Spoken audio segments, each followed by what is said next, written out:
Good afternoon. Later this week, the President and First Lady will travel to Argentina for the G20 summit. President Trump's participation in the G20 summit is a key opportunity to reiterate his commitment to domestic and global economic growth and prosperity, cement relations with other world leaders, and advance a global economic system that is based on fair economic competition and free, fair, and reciprocal trade. While at the G20, the President and the delegation will interact with many leaders, including bilateral meetings with the President of Argentina, the President of Russia, Prime Minister of Japan, and the Chancellor of Germany, and a working dinner with the President of China. To speak more about the G20 and what the President intends to accomplish, I'd like to welcome to the podium Director of National Economic Council Larry Kudlow, and following him, National Security Advisor Ambassador John Bolton. After the remarks, both will be available to take your questions on the G20 and other foreign policy news of the day, and then I'll be back up to take other questions on news of the day. Thank you.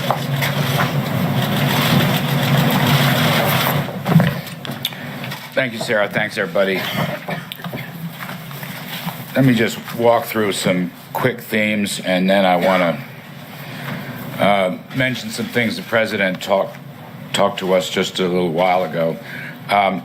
As Sarah said, G20, funny, it's not actually the G20 when we count it up properly, as Ambassador Bolton points out. It's much more than the G20. Now, in terms of the U.S. positions, we're going to use this as an opportunity to talk about our measures of tax cuts and deregulations and reskilling and job training and so forth that have generated significant economic growth and prosperity. That includes women's economic empowerment. As Sarah mentioned, free, fair, and reciprocal trade and trade reform.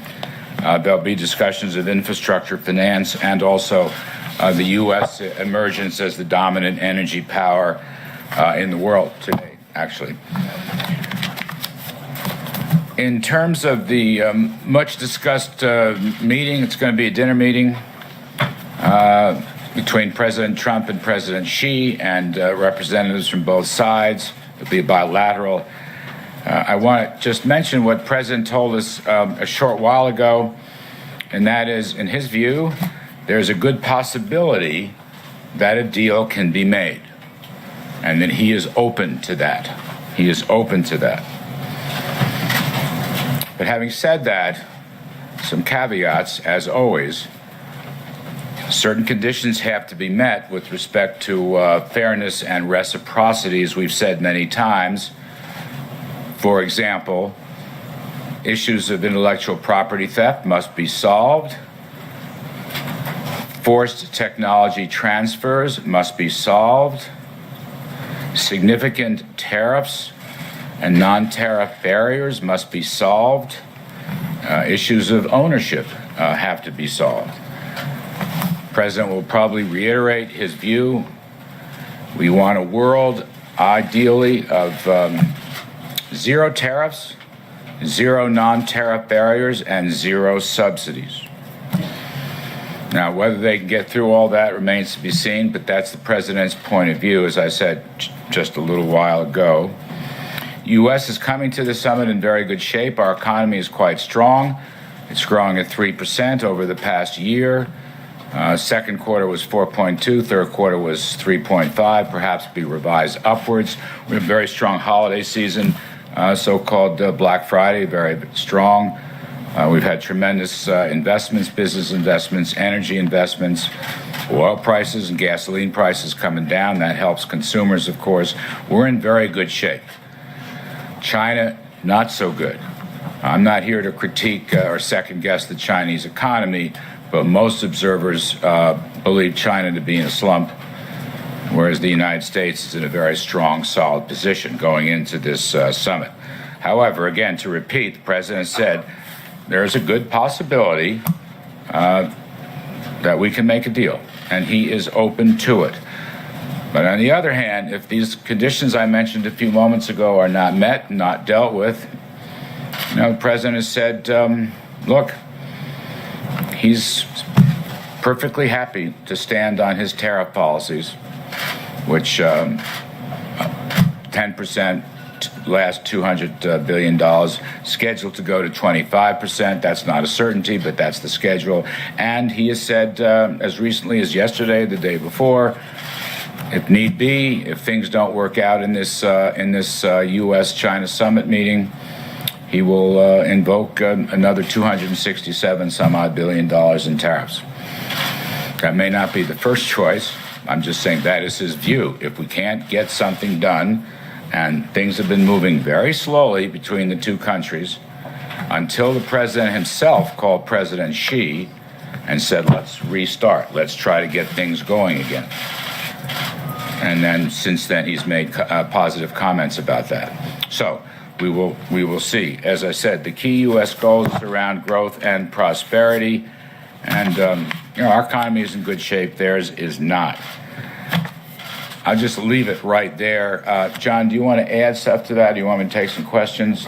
You sure? Okay, good. Let me take some questions and try to help out on this. Yes? Mr. Kudlow, I'd like you to address some concerns recently from representatives of Italy and France and Germany. You say that we're actually backing away from the national stage, and they fear that Russia will be the dominant economic force in Europe and the Middle East in the coming years. Could you address those concerns, A, and B, can you tell us a little bit, if you can, about the layoffs at GM? Well, I'll talk to you about GM layoffs.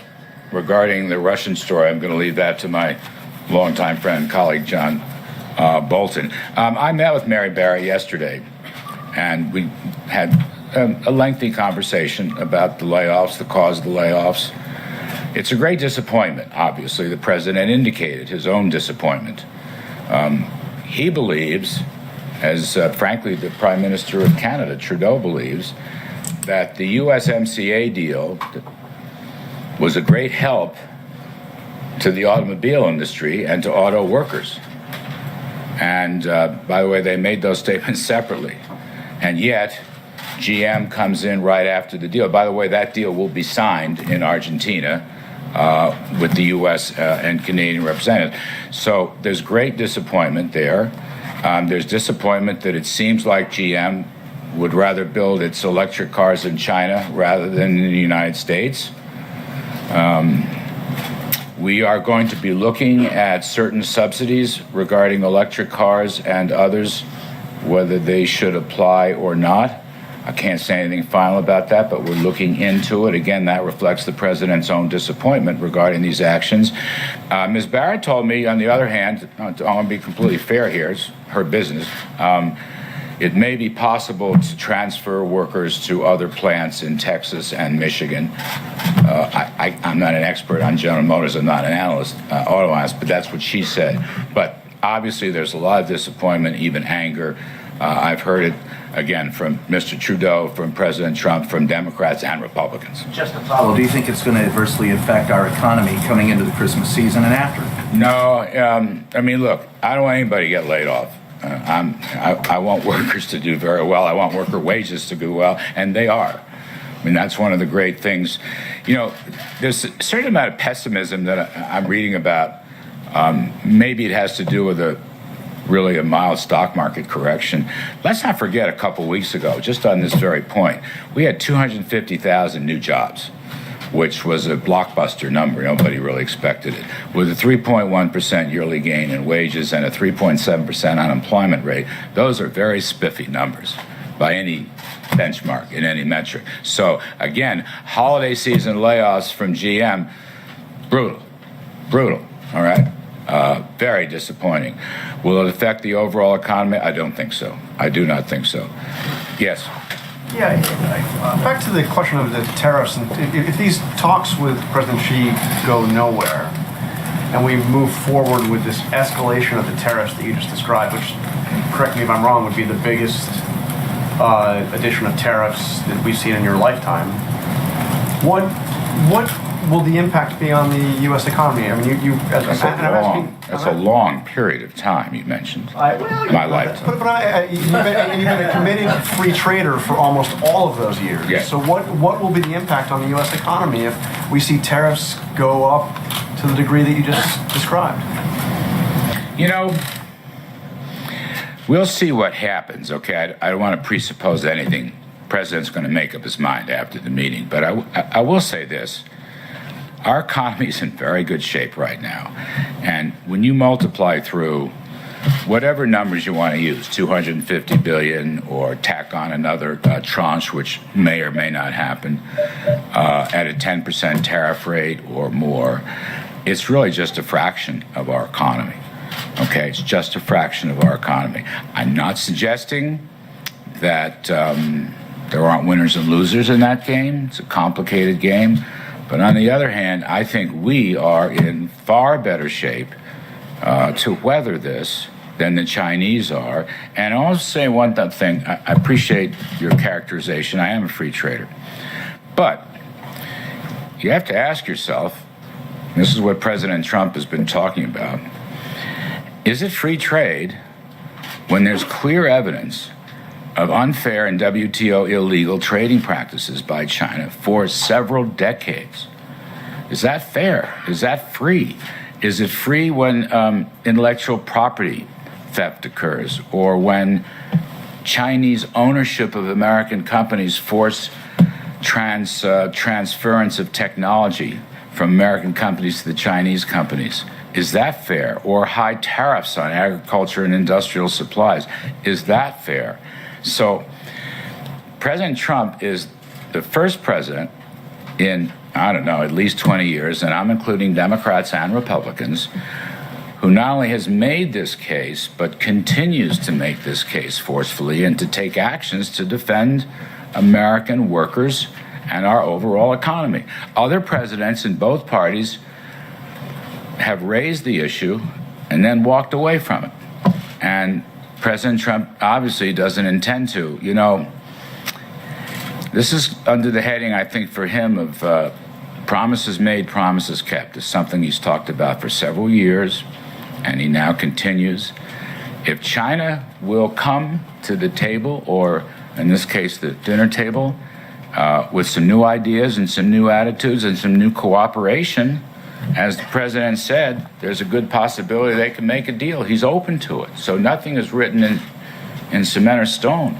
But again, for a free trader, where's the free trade?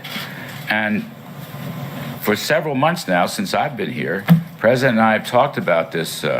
We'd love to see a world of zero tariffs and zero non-tariff barriers and zero subsidies. We'd love to see that world. But unfortunately, we don't have that world, particularly with respect to China, but not only China. And so he's taking actions that he thinks will get us closer to that world. Let me go around. Yes, please. Just another GM question. When the president said yesterday they better damn well open a new plant there very quickly, was he just venting his frustration, or does he have some consequences in mind if they don't? I'm going to leave that to him. You may find additional announcements coming on that topic. Some more. Let me go in the back. Yes, ma'am. I wanted to ask you about what Ambassador Shui Tiankai said recently to the Wall Street Journal. Ambassador Shui Tiankai, the Chinese ambassador to the United States, his thought was that there would be a real risk to the global markets if there wasn't a deal, that they could become fragmented as well. How big are the stakes if you can't reach a deal? Look, the ambassador makes a point. Now, if he would do his part, or his government would do their part, then we can all make a much better point. That's what President Trump is saying. I mean, I'll read you the quote again. There's a good possibility we can make a deal, and he's open to it. But certain conditions, have to be met. Certain things have to be changed. And the president, again, in the spirit of promises made, promises kept, is going to defend the interests of American workers and ranchers and small businesses and the economy writ large. Let me just add one other point to this. The rest of the world agrees with us. I mean, we signed at the UN, for example, a trilateral agreement with the EU, the United States, and Japan. Worth looking at that document, which outlines, what they call non-market abuses, read China.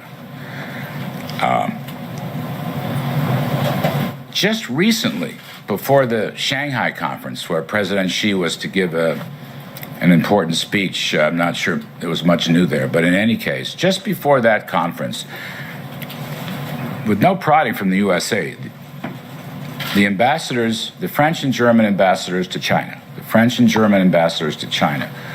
wrote a very tough piece going after, again, non-market, unfair, non-reciprocal trading practices. There is broad-based support for the American position here, which is China should change its practices and come into the community of responsible trading nations. They can do that, right? They're a major economy right now. It's not like they were 25 or 30 years ago. We would welcome it. The president has said he's happy to make a deal, but they have to take certain actions and give certain assurances. So, you know. Do you think you'll spend the G20 getting that support around your position from other countries at the G20? Oh, I'm sure we will. We have in many other forms. Just a couple more. I want Ambassador. Yes, please. Thank you, Kudlow. Thank you. Yes, he was talking to me. Tariffs are, in effect, a tax on imported products that are paid for by the consumer. So does the president realize that these escalated tariffs are going to be paid for by the American citizens? Well, look, he realizes the ramifications. As I said earlier, given the strength of our economy, given the size of our economy, we are in position to deal with this and handle this very well. That's the key point. And I'm not so sure about China, but I'll leave that to China experts and so forth and so on. The benefits, let me just look at the other side of the ledger. It's very important. The benefits of true free trade globally will be enormous. Now, if we go back to the idea of zero tariffs and zero non-tariff barriers and zero subsidies, if China plays by the rules, even the WTO rules, and all that needs reforming in our judgment, but they're violating those rules. If we do have a free trading system, or we move in the direction of a free trading system, a true free trading system, we will benefit enormously. Frankly, we will benefit, they will benefit, and the rest of the world will benefit. Now, free trade throws off enormous benefits when it's done properly in consistency and in a reciprocal manner. That's the key point the President emphasized. He's absolutely right. So, you know, I think of it as possibly a long rainbow here. And at the end of that rainbow is a pot of gold. You open up that pot and you have prosperity for the rest of the world. But you got to get through that long rainbow. We're not there yet. We can get there. The president is reaching out. But we'll see how that works. Yes, go ahead. I'm sorry. Yes, go ahead. Thank you, sir. Earlier, you mentioned low oil and gas prices as evidence that the president's economic policy is working. You mentioned the U.S. becoming the global dominant energy player. But merely days ago, the president said that it was necessary to let Saudi Arabia and its crown prince get away with ordering the murder of a Washington Post journalist because Saudi Arabia ensures low gas prices. Now, which one is it, sir? I'm going to let Ambassador Bolton handle that question. I'm trying so hard to swim in my own lane, and I think John will help out with that whole discussion. Is it? He's sitting there much too calmly and quietly, so I want to get him up here. We've known each other a very long time. You're on, John. Throw you under the bus. Well, I'm delighted to be here. I don't really have much to add. Sarah gave you the list of bilaterals. Let me just update it a little bit because we're trying to fill every minute of the president's schedule. She said he's going to meet with President Macri, the host government of Argentina. He'll meet with President Moon of South Korea. He'll meet with President Erdogan of Turkey, Prime Minister Abe of Japan. That will transform at some point during that meeting into a trilateral meeting with Prime Minister of India, Narendra Modi. And then, as Sarah said, the president will meet with President Putin and have a working dinner with President Xi. So. There were two questions that were. Sir, Ambassador. Yeah, right here. Thank you, sir. Does the president have any plans in the works to meet with the Saudi crown prince while he's there? No, look, the bilateral schedule is full to overflowing at this point, and so those are the ones I've listed that he'll be meeting with. Yes, ma'am. Hello. Mr. Yes, I have a question about the border tensions right now with the U.S. and Mexico. The U.S. launched tear gas canisters into Mexican soil, and I'm wondering if you've gotten if Mexico was given the go-ahead before that happened, and what is the U.S. doing to mitigate any tensions right now with the incoming López Obrador administration? Yeah, I don't think that's really a subject of the G20, but I can say that Secretary of State Pompeo, who will be attending the G20 and therefore will not be accompanying Vice President Pence to the inauguration on Saturday the 1st, Secretary Pompeo will fly overnight from Argentina to Mexico and will meet with the new foreign minister of Mexico on Sunday the 2nd. And they'll have a full conversation about all the issues in connection with the border. Yeah. What do you expect to be on the agenda for the president's meeting with Putin? Well, I think all of the issues that we have on security issues, on arms control issues, on regional issues, including the Middle East, I think it'll be a full agenda. I think it'll be a continuation of their discussion in Helsinki. Ukraine be on that? What about Ukraine? Sure. Thank you so much, Ambassador. Two questions about Brazil, since you are heading there on Thursday to meet with the new incoming president from Brazil, Jair Bolsonaro. One on trade, that I know is one of the priorities. For the past few years, Brazil had a trade surplus with Brazil. United States had a trade surplus. Just last year, 27 billion alone. And besides of that, President Trump complained about the Brazilian protectionism, say Brazil is one of the toughest on trade access. What should we expect related to trade relationship with Brazil, with the new Brazilian government? Should we expect more cooperation or more tariffs like those on steel and aluminum? And another one on Venezuela that I know is another priority of the meeting. What kind of cooperation are you expecting with the new Brazilian government? Are you guys going to discuss sanctions? Yeah.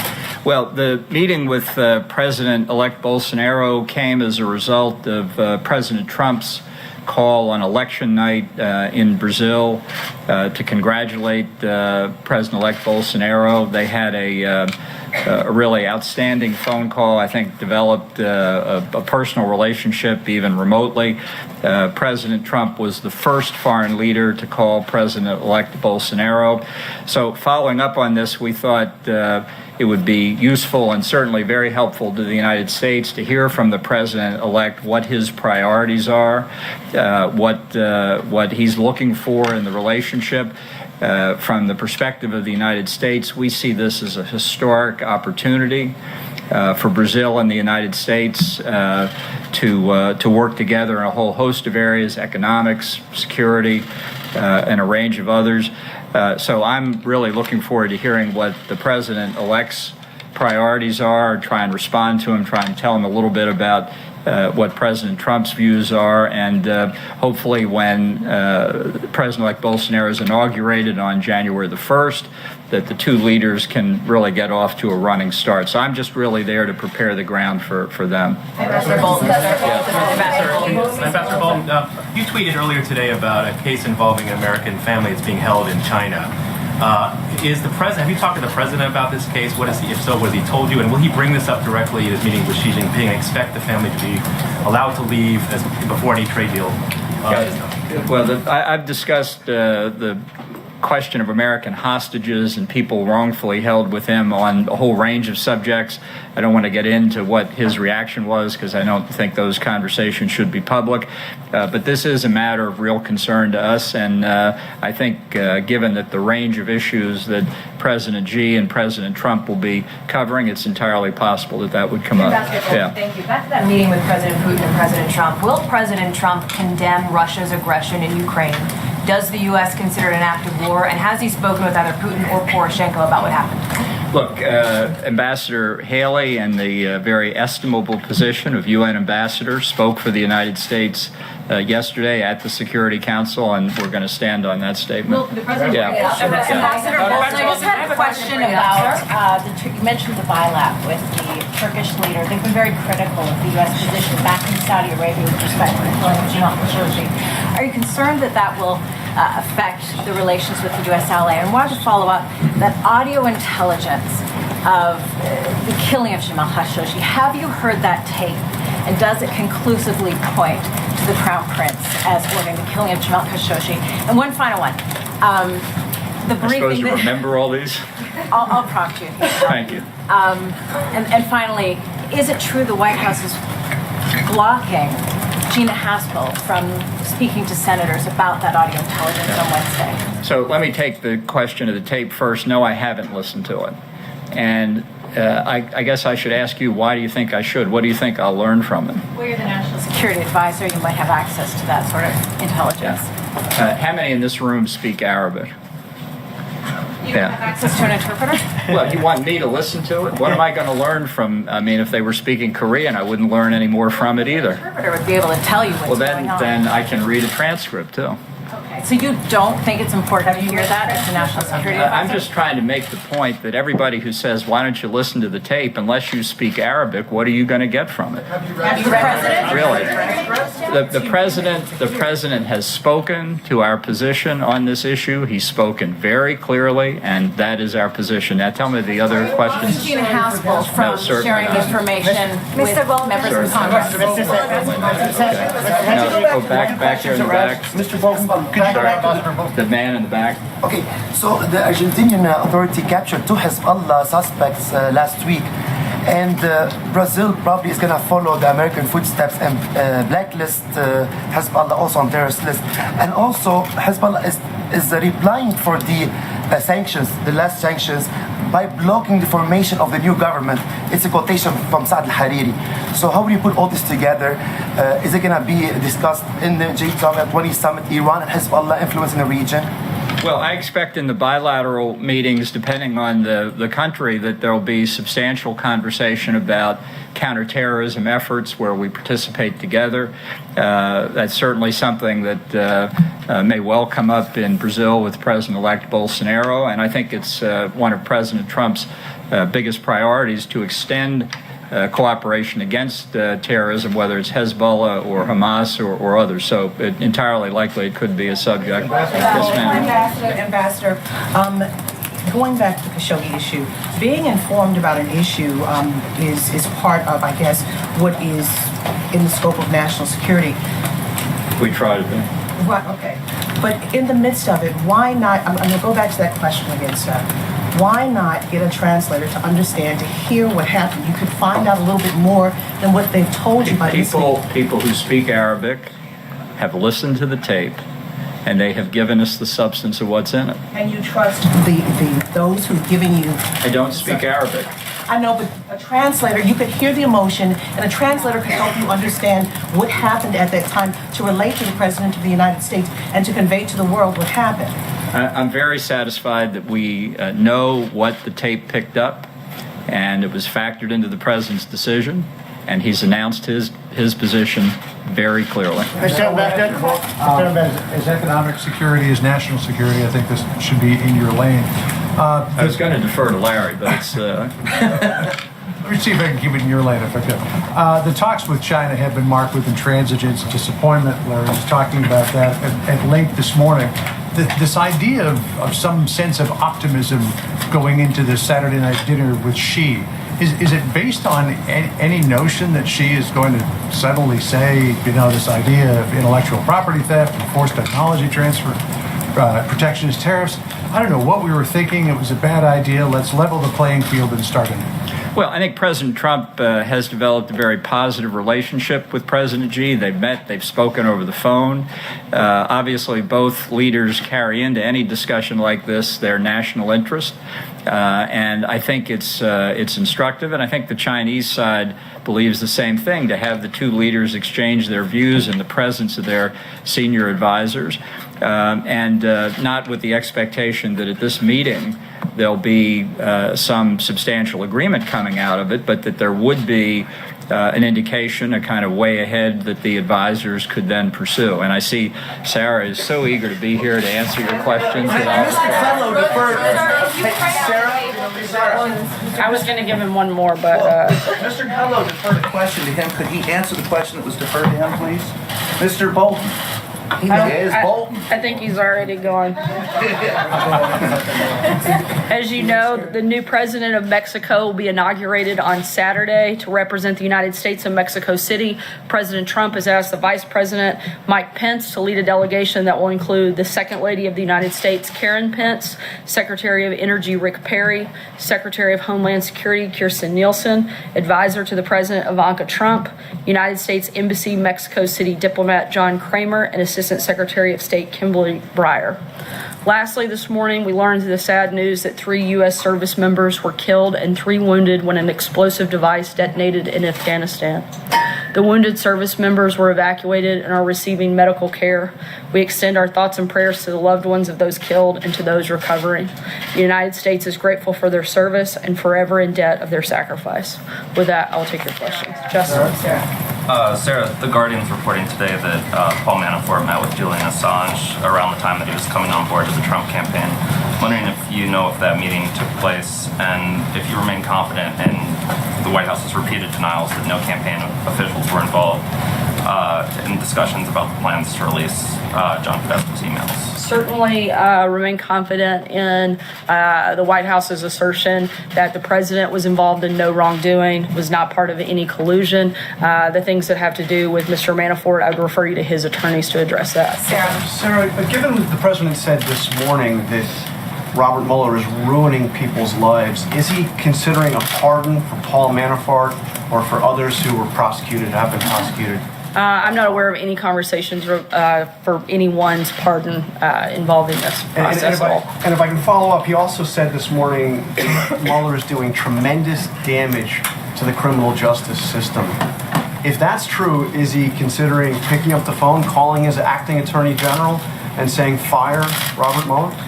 Look, I think that the president has had Robert Mueller doing his job for the last 2 years, and he could have taken action at any point, and he hasn't. So we'll let that speak for itself. He has no intent to do anything. See? Thanks, Sarah. Over the weekend, we saw some powerful images of children as well as adults who were affected by tear gas fired by U.S. officers along the U.S.-Mexico border. We heard the president talk about that at length yesterday, but one thing we did not hear from him was any expression really of regret that there were children caught up in this. So I was wondering, does the White House regret the fact that children were affected by tear gas and that this situation took place? And is there an investigation underway to prevent this from happening again? Certainly, the White House would never want children to be in harm's way in any capacity whatsoever. However, that is why we are continuing to encourage people to follow the law and go to ports of entry. Law enforcement officials have used appropriate non-lethal force to protect themselves and prevent an illegal rush across the border. And let's also not forget that this isn't the first time that non-lethal force like this has been used. In fact, tear gas was used on average once a month during the Obama administration for very similar circumstances. In fact, they were actually for far less circumstances because they didn't have the same numbers in the mass rush that we're seeing in this caravan take place. Certainly no one wants women or children or any individuals to have this happen, which is why we've encouraged them to actually follow the law and go to ports of entry. I just follow up on something that Ambassador Bolton mentioned when he pulled out a bilateral between the president and MBS. Is the White House ruling out any interaction between the president and the Saudi crown prince, and is he the equivalent of diplomatic timeout? I wouldn't say that we've ruled out any interaction. I know that the president's schedule is pretty packed and has a number of sessions that he'll be involved in with the G20, as well as a number of bilaterals. I don't think there's any time for us to add anything additional. Whether or not there's some interaction, I'm not going to rule that out, and we'll keep you guys posted as that happens tomorrow. Thanks, Sarah. Yesterday in Mississippi at his rally, the president said, he asked a question about Mike Espy. He said, how does he fit in with Mississippi? I mean, how does he fit in? I guess suggesting that he doesn't fit in. I mean, Mike Espy's great-grandparents were slaves in Mississippi. What did the president mean by that? Due to the fact that that is an election that is taking place today, I'm not going to comment on anything that could affect anything taking place in Mississippi, and certainly happy to comment on that after today. John, Thanks a lot. the president's not guided by the Hatch Act. John, go ahead. Thanks a lot, Sarah. Does the administration have a position on the government of Ecuador continuing to provide asylum to Julian Assange at its embassy in London? I'm not aware of anything official. I'd have to get back to you. And just one more on that, if I may, Sarah. Will you, from the podium, call on the Ecuadorian government to confirm whether or not some sort of meeting may have taken place between Paul Manafort and Julian Assange at its embassy? Certainly, we encourage the process to continue to play out, but I'm not going to get engaged in specifics of that case. President Trump has implied that a potential new deal with Mexico is a done deal, tweeting that migrants will stay in Mexico as they wait for their cases of asylum to be processed. How far along are talks with the new Mexican administration about the so-called Remain in Mexico policy? Those conversations continue. We won't have a final decision until the new government actually takes over, which will happen on Saturday. And on Monday, we expect the new foreign minister from Mexico to meet and sit down with White House administration officials and the Department of Homeland Security Secretary Kirstjen Nielsen, and continue and try to finalize those conversations. Second question on Khashoggi, because tomorrow Secretaries Pompeo and Mattis will brief the full Senate on the murder.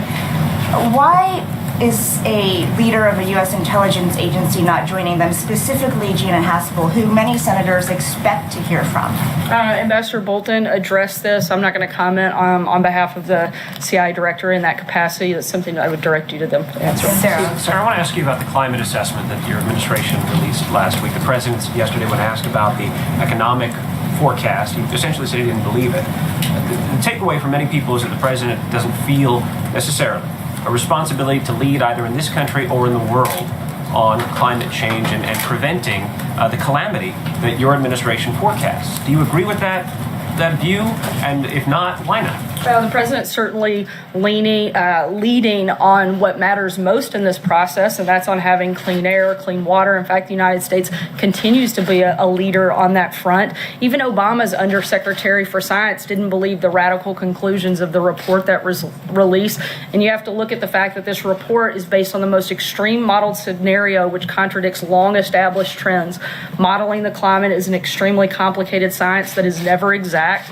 The biggest thing that we can do is focus on how to make sure we have the cleanest air, the cleanest water, and the president is certainly doing that and certainly leading on that front. How is he doing that? I mean, the president's about to go to Buenos Aires and meet with all the leaders of the world's industrialized nations and developing nations as well.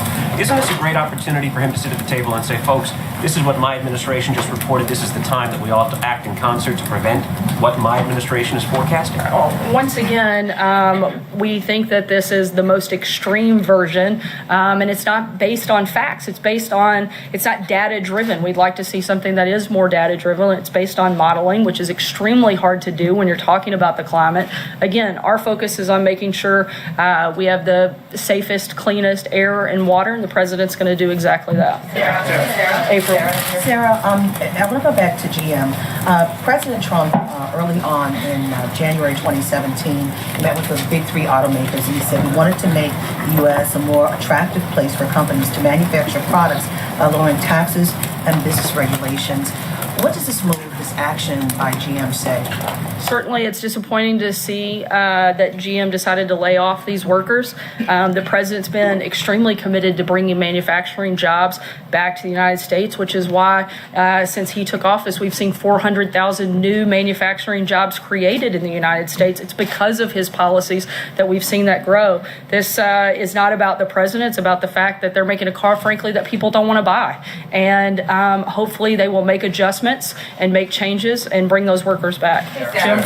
Sarah, getting back to Paul Manafort and the special counsel's office saying that he's violating the terms of this plea agreement by lying to investigators, would the president recommend that Mr. Manafort begin to cooperate, offer full cooperation to the special counsel's office? We can only speak to what our role is in that process, and not only has the president, but the entire administration has been fully cooperative with the special counsel's office, providing hours and hours of sit-downs, as well as over 4 million pages in documents. We continue to be cooperative, but we also know that there was no collusion, and we're ready for this to wrap up. And if I could ask a follow-up, the president doesn't believe the warnings in the climate report. The president doesn't believe the CIA when it comes to Jamal Khashoggi. The president doesn't believe the intelligence community when it comes to Russia meddling. Why doesn't he have faith in his advisors? That's not true. The president has a great deal of faith in the intelligence community and certainly in the team that he has assembled around him. However, I've addressed the climate report. There's really nothing else to add on that front. Khashoggi, you said that was not true, that he doesn't believe the CIA. He said the other day, maybe MBS did, maybe he didn't, the Crown Prince. And we haven't seen definitive evidence come from our intelligence community that ties him directly to that. What we have seen is a number of individuals that we know are tied to that, and those individuals have been sanctioned. The people that we have no doubt about their involvement, we've taken action on. And as he said, we'll see what happens beyond that, and if there's more definitive information, we'll make a decision at that point. Roberta. Sarah, the Remain in Mexico meeting that you talked about on Monday, is that happening here or in Mexico? And is the United States offering Mexico any financial assistance to help accommodate the migrants seeking asylum who would be staying in Mexico as a result? Sorry, on that second question, do you mind repeating that? It was the first part on whether or not the meeting is here or in Mexico. I'll get back to you on that. I'm not sure on the exact location. Okay. Is the United States offering Mexico any financial assistance, or does the United States plan to accommodate the migrants who would be staying in Mexico? I'm not aware of any financial assistance, but certainly we'll keep you posted if Just to clean up on the bilats, you mentioned in your list a bilat with the Chancellor of Germany, but the ambassador did not. Has that bilat been canceled? No, it hasn't. I think he was just given additional updates on the ones that I didn't mention. John? So the president tweeted at length yesterday about the Mueller report, asking if it's going to show both sides. What are his concerns about any forthcoming Mueller report? And is that report is supposed to be delivered to no one else but the Attorney General? Is he concerned that it's going to become public without his knowledge? I don't think the president has any concerns about the report because he knows that there was no wrongdoing by him and that there was no collusion. So I don't think he has concern on that front. If he has no concerns, why is he tweeting so vociferously about it? Certainly the president has voiced his unhappiness from the beginning that this has gone on, this ridiculous witch hunt for more than 2 years. Still nothing that ties anything to the president. We'd like to see it come to a conclusion. Peter. Thank you, Sarah. Does the president believe that the work of the special prosecutor, Bob Mueller, is illegitimate? I'm sorry? Does the president believe that the prosecution's indictments of Bob Mueller are illegitimate? I think the president believes that what I've said several times today and several times over the last couple of years, that there was no wrongdoing on his part, there was no collusion by his campaign, and beyond that, that's really all we can speak about here at the White House. Last question, Howard. Thank you. 2 questions for you. The president, as you're speaking, is tweeting that he is going to be considering cutting all GM subsidies, including for electric cars. Can you explain why he says that he thinks that would help American workers? Can you explain why that wouldn't end up backfiring, as we've already seen, and who the president has consulted and what the timeline is for this decision? I don't know that there's a specific timeline. As he said, he's looking into what those options might look like. The president wants to see American companies build cars here in America, not build them overseas, and he is hopeful that GM will continue to do that here. And Second the question for you is on Afghanistan. The president on Thanksgiving Day told U.S. troops that we are winning the war in Afghanistan, which contradicted what the chairman of the Joint Chiefs of Staff said, that it was a stalemate. Does the president today still believe, after what we saw over the weekend, that we are winning in Afghanistan, and why? Certainly, anytime you have a loss of life, particularly by an American service member, it is a horrific tragedy and something that no president wants to see, certainly not during their administration. And the president wants to make sure that the battle that we're fighting takes place there and not here. And he's going to continue consulting with his national security team and make decisions on how best to move forward beyond that. Thanks so much, guys. Have a great day. Did you all violate the Posse Comitatus Act?